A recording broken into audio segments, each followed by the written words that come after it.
Hello everybody and welcome to a brand new episode of NBA The Show. Today we will be talking about Kobe Bryant putting up amazing numbers coming back from his injury, Lance Stephenson's antics that he's bringing back the flop this year, Shabazz Napier's amazing handles, and his Demarcus Cousins, the best center in the NBA. Stay tuned.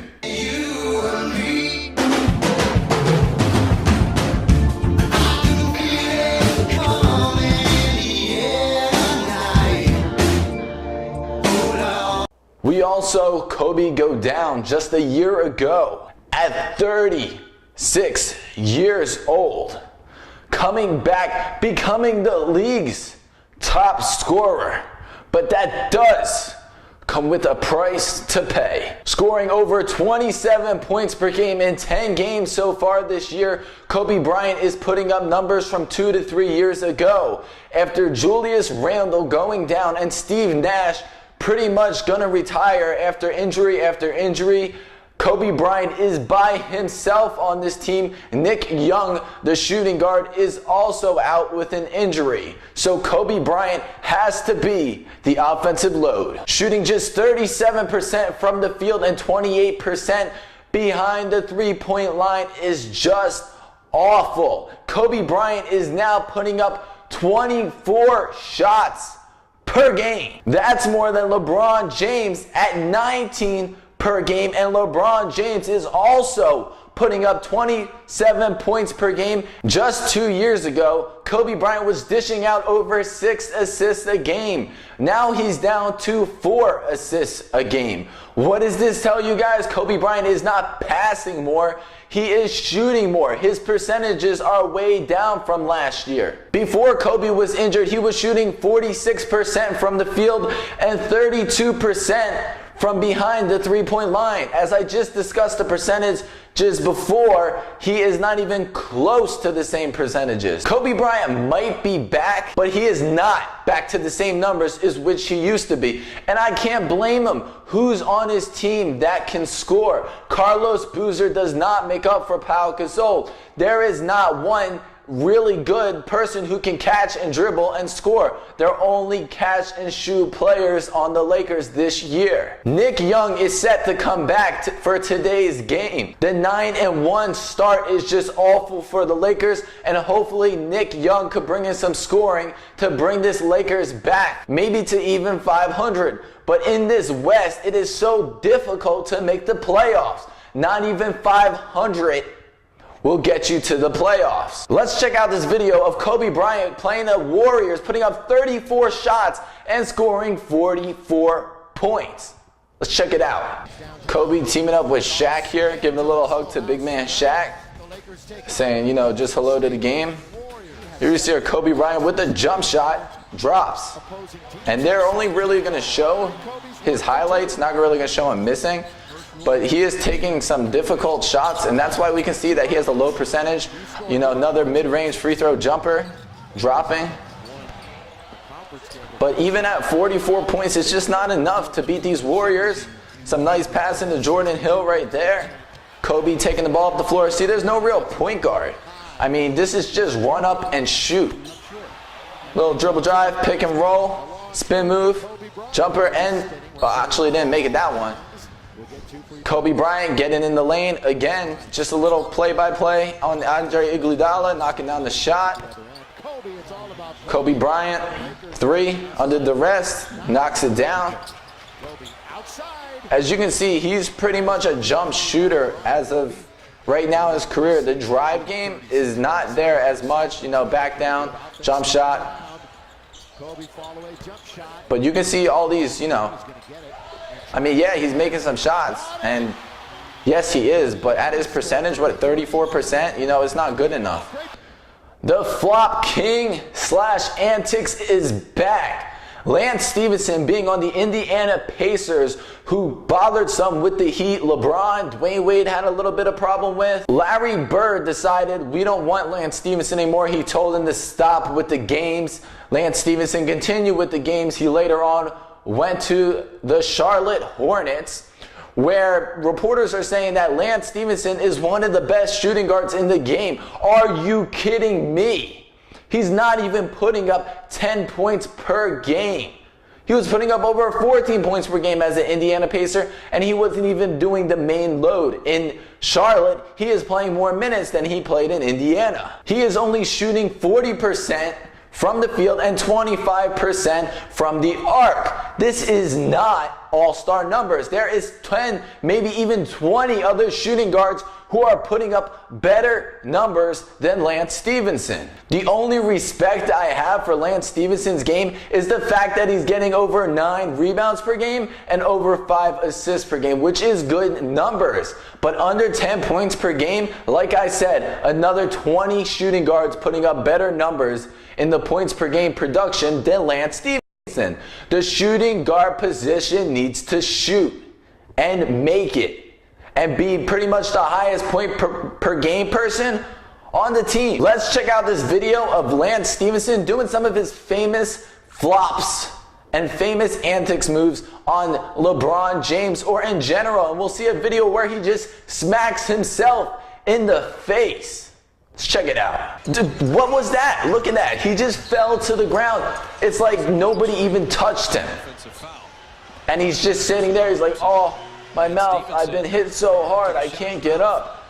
And Steve Clifford's like, really? This guy's doing this on our team? You know, he's not too happy about what's going on. Watch closely right here, and you'll see right there, his left hand just slaps himself in the face and then falls to the ground. If he doesn't get fined, they need to figure out something fast. Here we can see, you know, just him being a little nudge, grabbing LeBron, throwing LeBron. This was last year, you know, tangling with Wade, pushing Wade, just whispering in his ear and everything.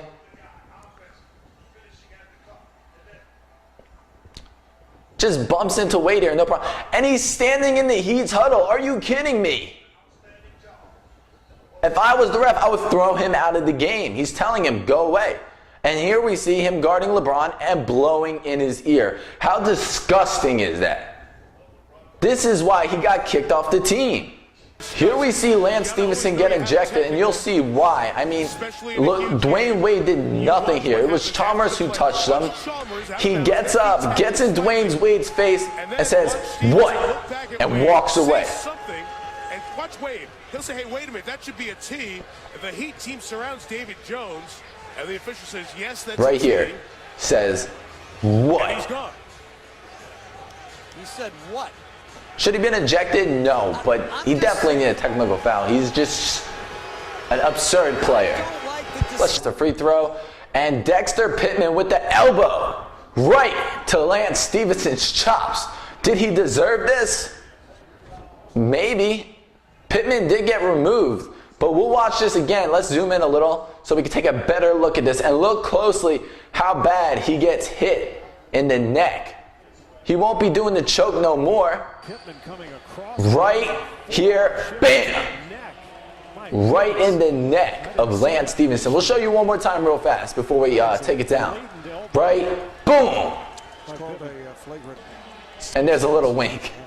So as you can see, do you like the way Lance Stephenson does these little antics, or does it not bother you? I mean, as an NBA player, I mean, a little trash talk isn't the end of the world. But once somebody starts blowing in your ear and saying the wrong things and getting in your team's huddle, that's kind of enough, especially if your points per game isn't there. I think Lance Stephenson should just mind his business and play the game the way it's meant to be.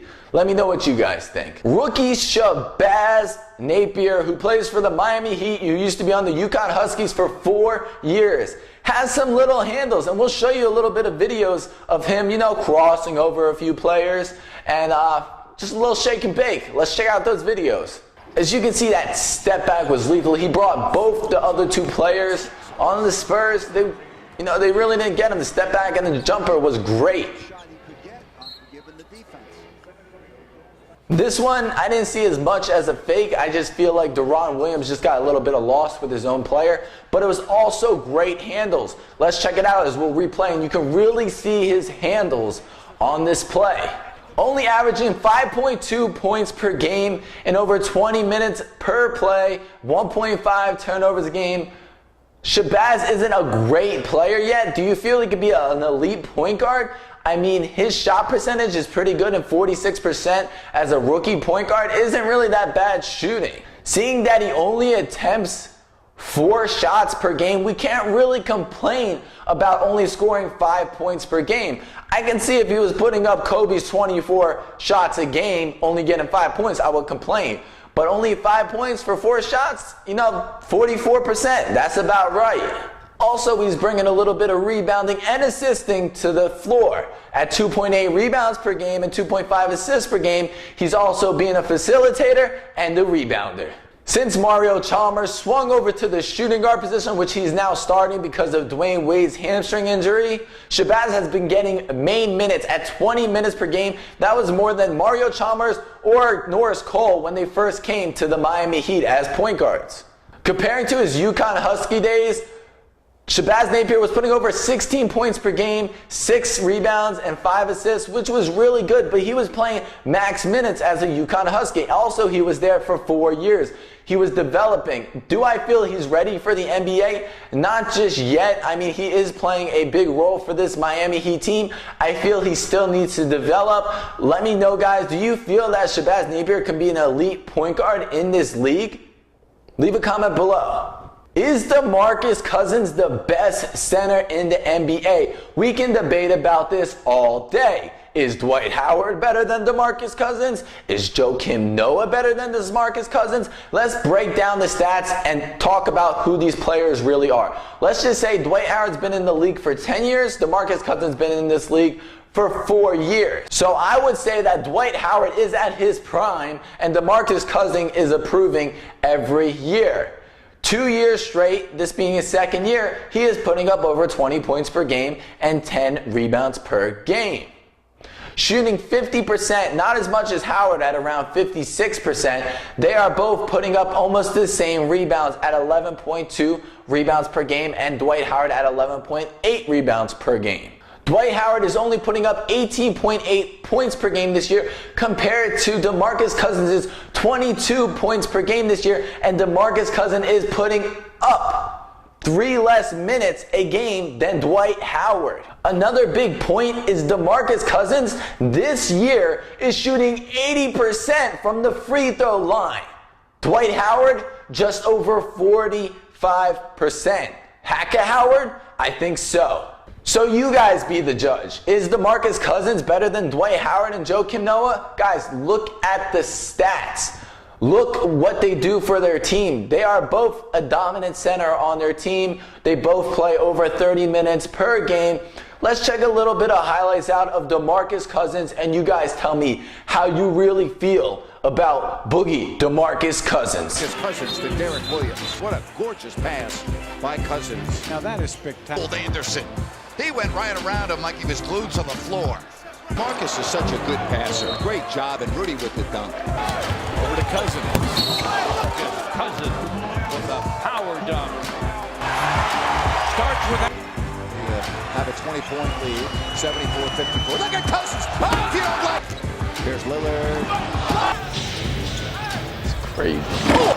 No, that was a power jam. As you can see, those are some amazing highlights by Demarcus Cousins. That was from last year, not this year. Thank you guys for watching this brand new episode of NBA The Show, and I hope to see you next time. Signing off from South Florida, I am Justin Zumoff, your host, and have a good night.